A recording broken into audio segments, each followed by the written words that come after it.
have been. Where did you dig up that old fossil? Going into Toshi Station to pick up some power converters. That's no move. We're all fine here now, thank you. How are you? Welcome to the Star Wars Nerds Podcast. I'm Dan Vadebonker. And I'm Kenton Larson. Kenton, we have just purchased our tickets for The Mandalorian and Grogu, May 21st at the Grant Park Cinema. See you there. 6:30 in the evening. Oh, we're going to tell everybody, okay, well, like anybody listen to the podcast, you guys want to come see the show with us. I noticed there's an earlier matinee, but that is the week that we have staff meetings. Oh, right. All day and all night, 24 hours a day. And so that's why you can go after it's over. That's right. We have to sneak out. And I also noticed I've been checking. I knew they were going to go on sale today. So I've been checking, like I checked last night. I thought maybe at midnight I checked. And they still weren't available at what's Polo Park Theater? Who owns that one? Is that it's still Cineplex. It's called Scotiabank Theater. Right, Scotiabank. That they are showing The Mandalorian, but the tickets were still not available.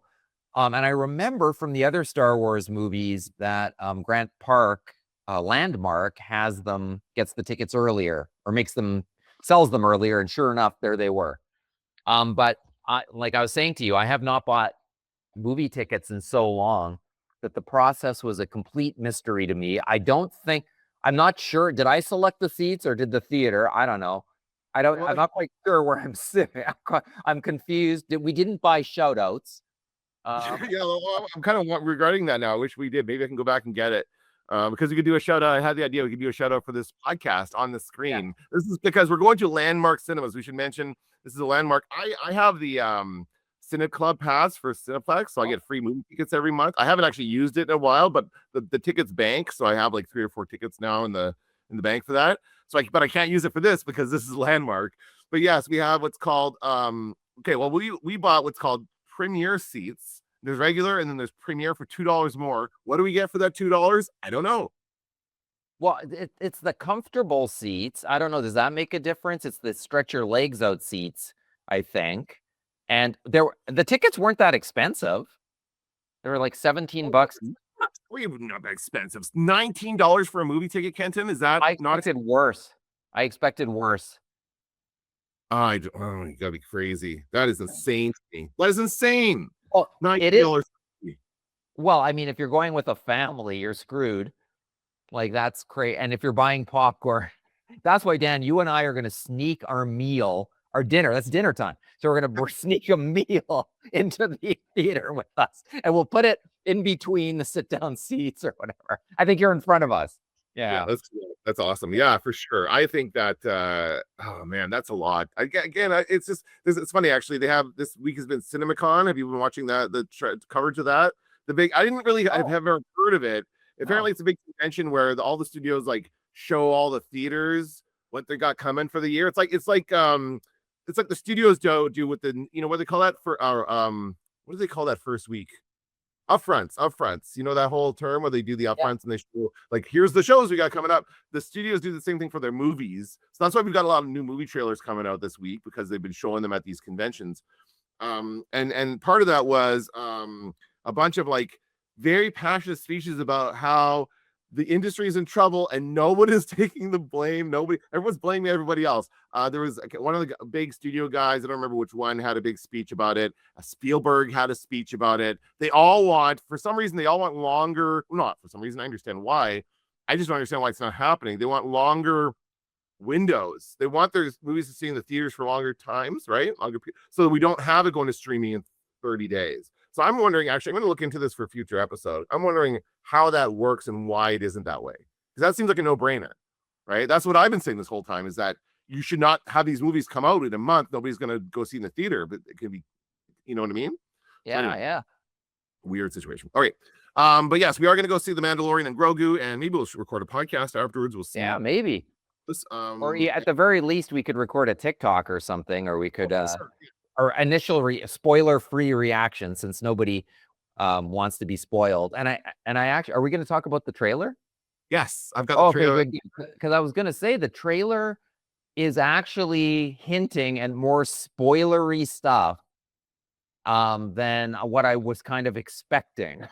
But I do think there will be some surprises in this film on the basis of this trailer. Yeah, let's watch it and we'll talk about it.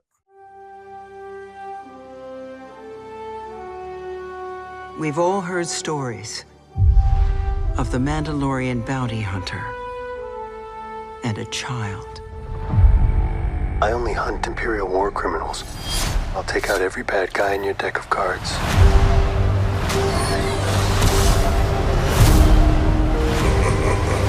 This isn't about revenge. It's about preventing another war.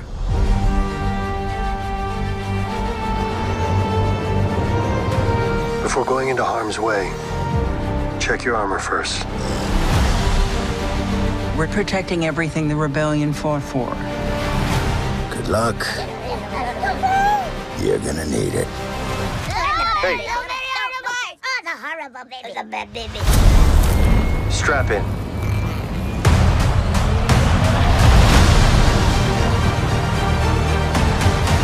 We need a professional.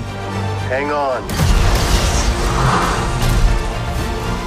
What happens when you're not there to protect him? You good?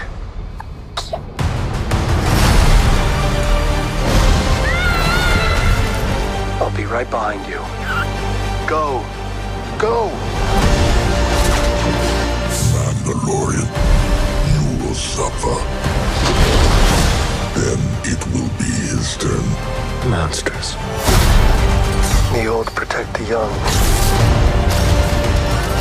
And then the young.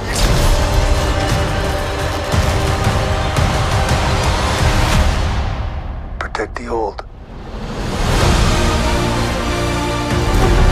It's time.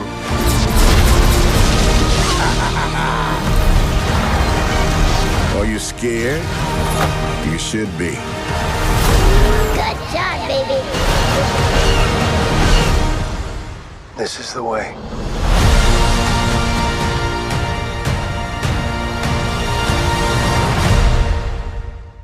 There we go. That's what people wanted at the Super Bowl. That's why they were so disappointed with that. Whatever. What is this? Let me stop this. Okay. Sorry. All right. Yeah, that's what people. It was awesome. That was great. That shows us like a lot of the movie. There's a lot of scenes in there. A lot of new stuff that we hadn't seen before. Yeah, that's the first one that's goosebump inducing with the music, the John Williams music. And I think some of the hinting at and so the Force theme at the beginning, and then the dun dun dun, a little bit of that. And so some of the throwbacks, it's X-Wing fighters all together, like it's hinting at a much larger story than maybe what we saw in some of the earlier trailers, and I love that. It just looks so cool, but I'm scared, Dan. They better not kill the Mandalorian. They better not do that to us. I'm not going to sit there weeping. I think they smell sequels. If this does well, I think they'll hopefully keep them going for a few more movies. It's surprising that for some reason one of the images that stands out is Sigourney Weaver in the uniform of the fighter pilot. It seems weird that she'd be a fighter pilot, but yeah, she is. I guess that makes sense. She's doing the voiceover at the beginning too. That's her voiceover, so That's the kind part of of cool. or something long thing. And at the beginning there, that first shot of Grogu, like in the wherever that is, swamp, it looks a lot like Dagobah. It makes me feel a lot like Yoda. The theme is from Empire Strikes Back, whatever that theme is. I remember that being part of that Dagobah thing. So that's like very throwback, as you said. But we got lots of new things. We got like twin huts, we got a big robot, we got all kinds of different stuff, right? There's a lot going on in this Giant snake. The guy from Clone Wars looks like a good villain. Embo. I can't remember his name. Embo. The circular hat. Yeah. And he's got the he looks dog. awesome. And you know what? Zeb looks awesome too. Zeb looks like he's gonna be a fun character, right? And he actually looks like he's there. It looks like, I wonder how much of that is practical, because it does look like it doesn't look like a It doesn't look like Jar Jar Binks. Let's put it that way. It looks like the guy's actually picking up Did space. his voice in the is it the same actor that did his voice in the show? Oh, I don't know that. Well, I think it's the voice. Now I don't know if the actor plays the role. That's Okay. that's a whole other question. I don't have a clue. The question. Yes. Yeah. See the guy in the suit? I don't know. And then the line of course we have more of the Babu Frick. What are they called again? That alien race? Yeah, like I love that stuff in there. Horrible baby. That's a horrible bad baby. But Horrible then baby, by the, bad end, baby. by the end they're saying he's a good baby or whatever Yeah. because they're I know. Well, and also the horrible scene where you see them, they're splitting up. He's like, you get in there, you get in the ship with those freaks, and I'll see you later, and I'll be right behind you or whatever. And you're kind of like, no, don't do that to us. You must stay together. And even Grogu, they're gonna rip our hearts out at certain points of this film. I think we're gonna be very concerned about everybody's safety, which is stressful, a stressful way to watch a film. I had heard that the box office projections were low for this. They're not expecting it to do well, but mostly because I think of the status of theaters, right? Well, I don't think any film is doing well these days.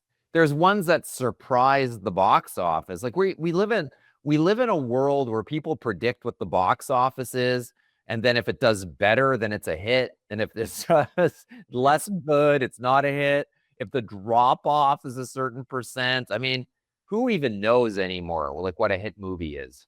Well, okay, and that's interesting because I remember a definite moment when I believe it was the first Spider-Man movie, the one that Sam Raimi did, with Tobey Maguire, hit 90 million. It had $90 million opening weekend, and that was a huge deal. It was a huge deal, and everyone was very, very happy about it. This one is apparently projected to get 70 to 85 million, which is lower than what Solo did. Solo was 84.4, and that was seen as a failure. Like that, I think they set their expectations just a bit too high. Like why they not every movie has to be the Avengers or the next big huge thing. Like that's the problem with what's going on right now is that Hollywood sees this as the only way to make money is to make it this gigantic movie, and anything less than that is seen as a failure. The one that just came out was Ryan Gosling, Project Hail Mary, that did like 80 something or 90 million, and it's seen as a success. So why can't this be a success at 85? Like, I don't know. Maybe it's because they spent so much money on it. Like, we don't really know how much these, right? There's that element too, but you can't. It's the theater business is in a weird place. There's people who are patient and will wait for stuff on streaming, and that's pretty much me for anything but Star Wars.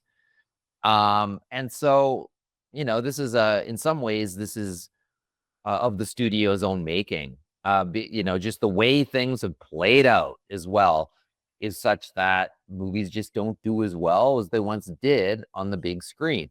But, Star Wars is Star Wars to me, and probably to people of around like our age. Star Wars is the thing that you go to the movie theater to see. And we're going to find out if all of these Disney Plus shows have lowered people's intention of going to see Star Wars on a big screen. Not to mention the last one Rise of Skywalker. That was a long time ago, actually. That's been a long wait.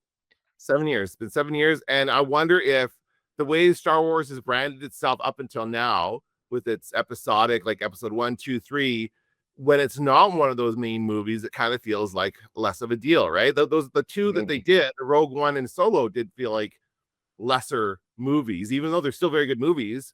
But yeah, it didn't feel like as big of a deal when those came out because it wasn't this event. But again, I don't think it's reasonable to expect every single Star Wars movie to be an event. Like I'm just happy to see it in the theater. I think this is going to be a lot of fun. I'm excited about it. Yeah. I might rewatch The Mandalorian again, the whole series before time to go through it before the great idea. Like it's a great story, and I'm looking forward to seeing it continue.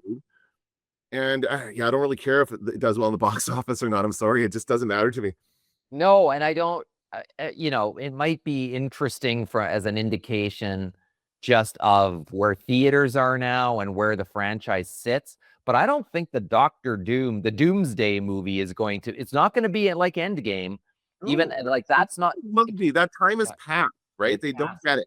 They cannot recreate it. They're all trying to recreate or get back there, but it's done. It was a wave. It crested. And now it's down, and they have to figure out what the next wave is going to be, right? They're still trying to do the old we're going to keep doing the same thing, and that's not going to go over well. It's part of the problem with Hollywood, right? Yeah, yeah. And you're right. That if the Mandalorian and Grogu doesn't live up to expectations box office wise, because I think it's just going to be a fun. It looks fun.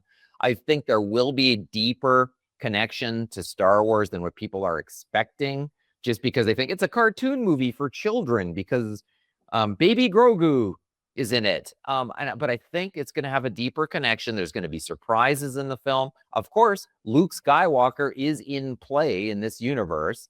We see a whole fleet of X-Wings. I mean, he could be flying one of them. You know, like there's a lot of different things that could show up in this film and that could deepen this connection, but that could also feel like trite cameos at the same time. And so they have to be careful. But I always say, like, Jon Favreau has earned our confidence. I know people slam Mandalorian season 3, but there's amazing stuff in there. Like if we would have seen season 3 in an earlier era, it would have just knocked us on our butts. And I think a lot of this is just we live in a streaming culture where everything is the same and watch it when you want. And it's like, you know what I mean? It's not as good as season 2, so it's a horrible failure or whatever. And I even noticed, like, if you just want to see what online culture has given us, if you go on to X and you look at the Star Wars account where they posted this trailer, it's like a bunch of sad sack whiners with blue check marks, of course, blue check marks and ranch dressing avatars, which is perfect because that's the most believable user on X is like people with anonymous accounts. And it's like the audio separation is not to my liking. Oh, you used the wrong aspect ratio when you posted this trailer. Oh, you blah, blah, blah. This doesn't look good. Nah, nah, nah. Like, it's just an endless amount of whiners. And of course, that's what's at the top because they all have blue check marks, those guys. Those guys will all pay $8 or whatever for their influence. So it's horrible to watch it play out. I just want to enjoy the film. I'm excited to go see a Star Wars film. And when I look at it, I just feel sorry for the people who left it. And I guess some of them are bots and stuff too. But who cares? I'm past caring about that stuff. Yeah, exactly. Yeah, it's a very different world. Like it's been thinking like what it was like in 2019 when the last Star Wars movie came out. It's a very different world for theaters and for everyone, right? And just different times, and people are not prioritizing that. So it'll be interesting, and especially that I think that Disney has done this to themselves with Disney Plus, because the idea of like, oh, it's going to be coming to Disney Plus, right? You know, all Star Wars. Like, here's what I think is happening. People see their monthly payment, their subscription being like, this is my subscription to Disney, so I'm going to watch all Disney products on this, including Star Wars, including Marvel, including all the things they have now. It's Hulu and all the other stuff they've got, including in that as well. And so whenever something comes out that's Disney, I'm like, oh, it's going to come to Disney Plus. Now, if I see something that comes out that's Paramount, I'm like, well, I don't have Paramount Plus, but I could get it. But I think about it a little bit more. But if it's Disney, if it's something that I know is going to be like coming to my streaming service, I'm just like going to dismiss it right away. You have Crave, which often gets most of the new movies, right? Like you probably get to see. That's probably where you watch most of your new films, I would guess. Yeah, and so I'll still occasionally rent one on or whatever they call it now, Apple TV. I'll still rent the occasional one there. I've paused while we're teaching, I paused Netflix and Prime, and truth be told, I still have too much to watch. There's like between the cable package and Disney Plus, I'm in over my head still. I still have not caught up with, and these are things that I really want to watch. It's not like just biding the time. I master the Force, and the Force serves me. You cannot win, Maul. Chains can be broken, and empires can be shattered. We're not gonna take out the whole empire. Jedi, the Emperor, Once you you have been replaced.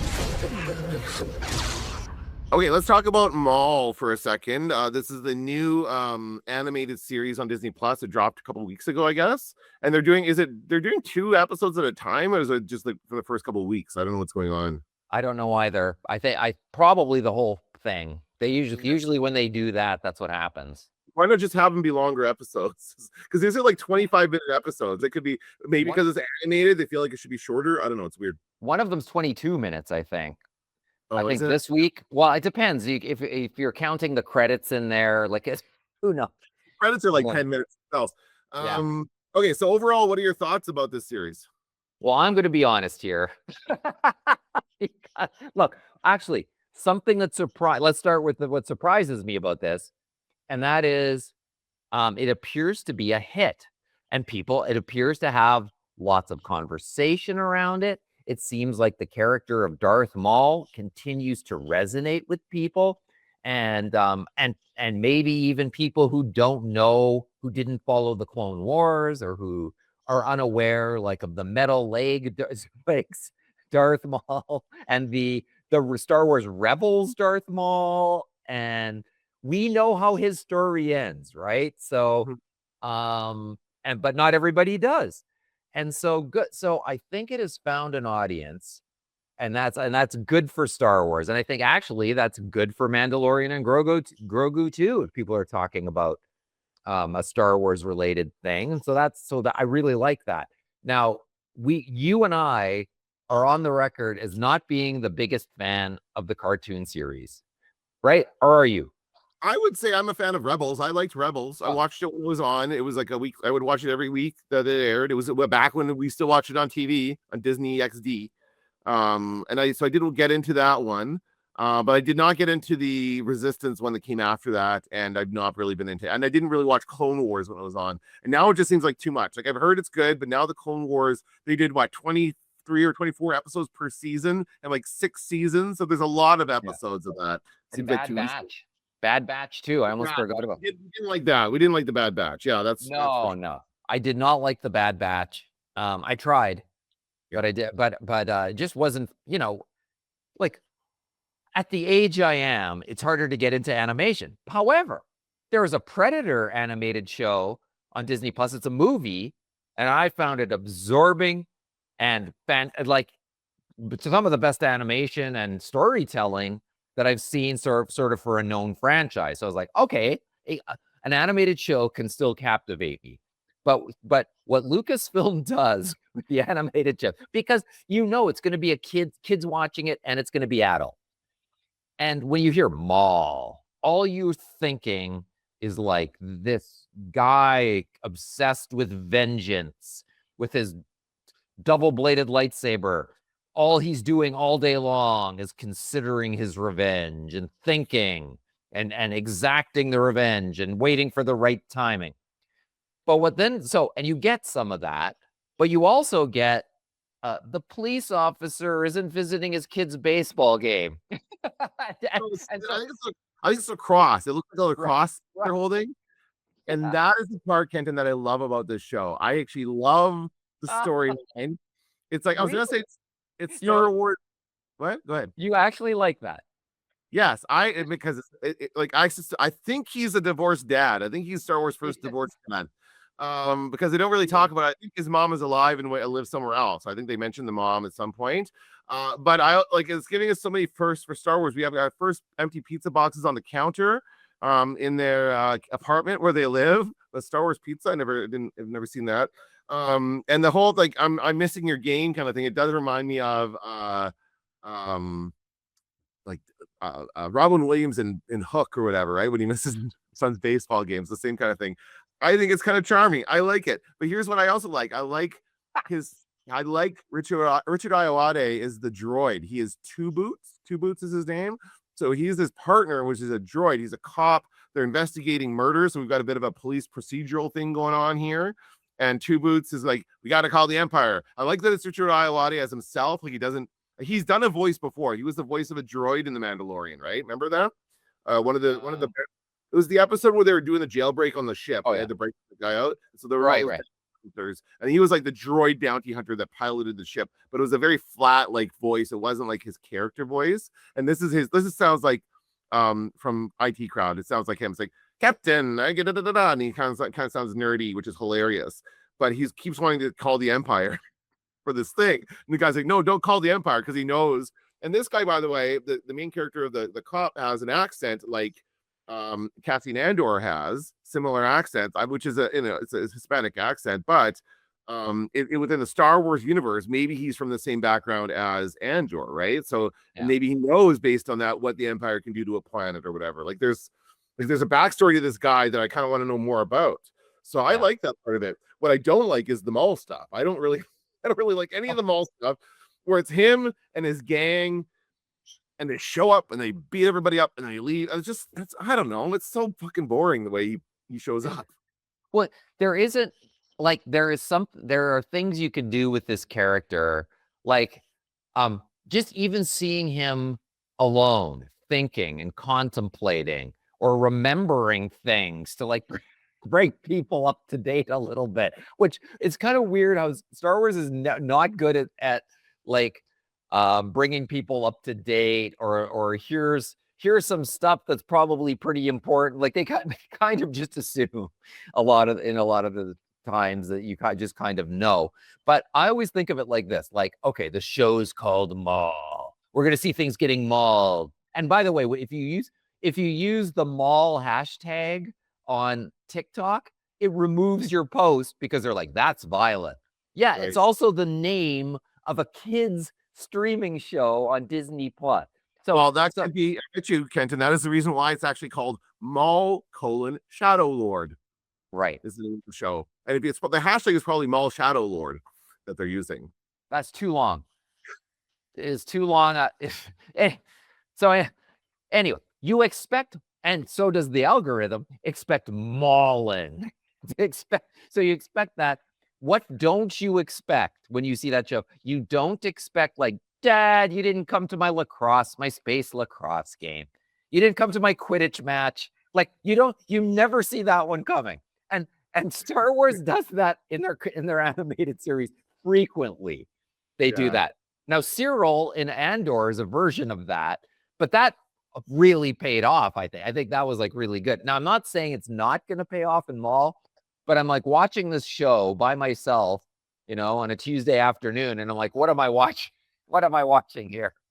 There's certain elements I think are cliche and overdone. We have the young Jedi person who's like obviously Maul is in search of an apprentice is basically his whole thing. He feels so he wants this girl, teenager, to become his apprentice. She's got her master. She's got another guy that she hangs out with, this lizard guy with the hood, who like is her like somehow their masters. Again, there's a lot of like, remember we were led to believe that all the Jedi had died in Order 66. We're finding out there's a lot that survived. Anytime they need a new Jedi character, there just happens to be a character that shows up that uses the Force, right? So it's a bit overdone at this point. The whole temple survived pretty much. Pretty much everybody escaped.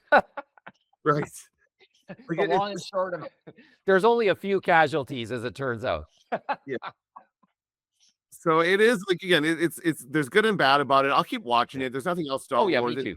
Head me over until Mando comes out. But I'm excited now. 6 weeks to go, and we're gonna go see Mandalorian and Grogu. I can't wait. Oh, I know, that's very exciting. But so back to Maul just for a second. There's only one other thing that I just wanted to call attention. You sort of referred to it, but it bugs me when they take like a badass character and they surround him with idiots, with nincompoops who can't do their job properly, or who then thwart him inadvertently just because they're stupid. And there's kind of a lot of side character on the show who are like, they're zany, wacky, like Jar Jar Binks-esque kinds of, and I guess kids, of course, are going to watch this and probably enjoy that quite a bit. But it's weird. It's weird to put him like, he needs to suffer these fools, or can he have like some underlings do that for him? Like, do we need to see him dealing directly with the moron pizza delivery man or whatever? I just made that up. But with sort of this goofball side character crew that kind of is like from another show. Well, some of them are kind of more serious looking. The droid is a bit much. They're and it's called, his name is Spybot, which I only know because of the subtitles. I don't think anyone actually calls him Spybot, but their droid is like this. He's kind of like Chopper, but like an amped up, and he's like, hey, and he's mischievous, and he does kind of talk a little bit, but not really. Yeah, he's definitely for the kids. And there's another character, that small crime boss character, who shows up, and he is definitely for the kids as well, because he's kind of whiny and, you know, jokey kind of guy, wisecracking guy. Yeah, I don't know. It's again, I don't love the Maul stuff. Again, I don't know where it's going. We know how this character ends. We know what happens with him, and I don't really care. They talk about him, like, and I don't even know what happened in the Clone Wars, because in this show they talk about him bringing together these other crime syndicates, like Rising Sun, all this stuff. Like, and they hint in Solo, they show him as like this crime boss. So is this him as the crime boss? When does this take place, by the way? Is this before? Yeah, I think this might actually be like, is he forming Crimson Dawn? Oh, maybe that's what it is. That's a good question. It's kind of interesting, because as I was watching it, I was thinking I need to look that up because it seems like that. Like, it seems to me like that's what this is, right? Yeah, it says set 18 years before the Battle of Yavin, taking place 1 year after Revenge of the Sith and the end of the Clone Wars. Okay, yes. So this is him forming that. You're right. This is the beginnings of that. Before Solo.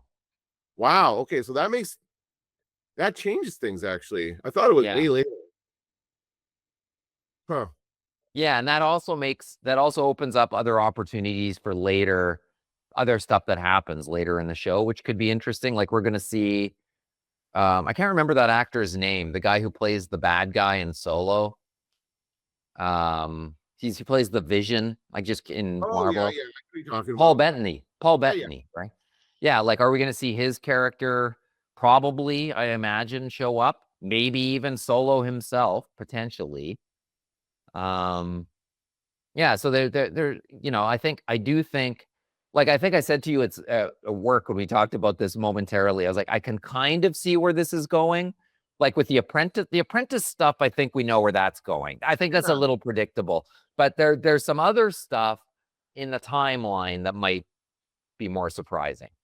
Yeah, I don't know. It's we'll see how it goes. It gets really bad. Yeah, it hasn't. You're right about the kind of collection of characters. It's something Star Wars does a little too much. I imagine they're making action figures out of all these guys too, so they want to sell the toys for them. But we'll see. I like the police procedural part. I'm interested in that side of it, and this guy. I want to see if this guy actually goes to his kid's space lacrosse game. I think I'm interested. It's me, Kenton. I'm a divorced dad. I can identify with it. That's hanging on pins and needles, waiting to find out how that storyline. And I also like how he calls a lightsaber a laser sword. That part, I enjoyed that too. That's good. But I'm like, why do we need this gumshoe detective in this show? Like, stick a lightsaber through him already, and then the kid can move on. The kid can have bigger issues to worry about than his lacrosse game. This is definitely part of a bigger trend, and I think overall, when people make these shows, they want to reflect the people back in the people who are watching the show in the show, right? So, and it's something that's like Star Wars never really did. It was always like, in a long time ago in a galaxy far, far away. This has nothing to do with us. This is not humans. This is nothing. Whereas Star Trek was us. So in a Star Trek episode would be about, even though it's in the future, would be about something happening now. And that was a big thing about Star Trek, that they would keep going throughout.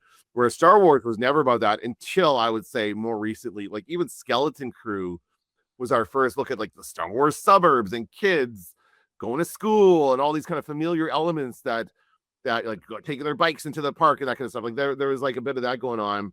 And even Andor was also like that, because we saw like a revolution play out, and it reflected the actual revolutions that took place in the real world. People were talking about how much it seemed like what was happening in the US, how relevant it was to what was happening in the US.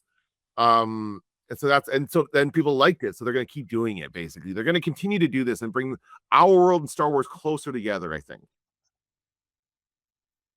Yeah, I see some of that in there too. And maybe you just made me think about it. Maybe that's what I'm complaining about. Maybe that's my complaint. Because you watch Star Wars to escape from this, right? We don't want to see our own lives reflected in Star Wars. We want to see the things that we could not think of. We want to see what's But what happened a long time ago in a galaxy far, far away, right? I've been watching. I told you, I think last week I watched the Battlestar Galactica reboot series, and it's getting really good. Like season 3 is just insanely good. I was watching. Go, wow, that might be one of the best TV episodes I've ever seen ever. Like some of the stuff they do, and it's so relevant to what's happening right now. Right? Kenton. It is, I know. This is like the Cylons are like the government. They have guys in masks bringing people in without questioning, just like ICE. It's all the stuff that happened. It was really crazy.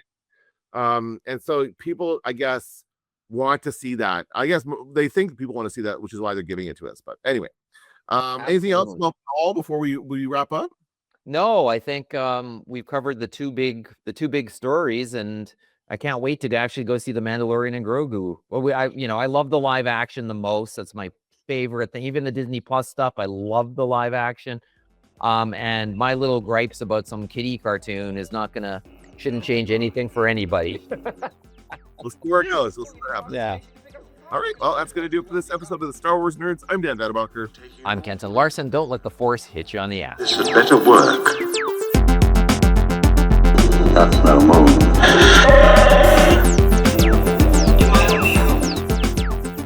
Going into Toshi Station.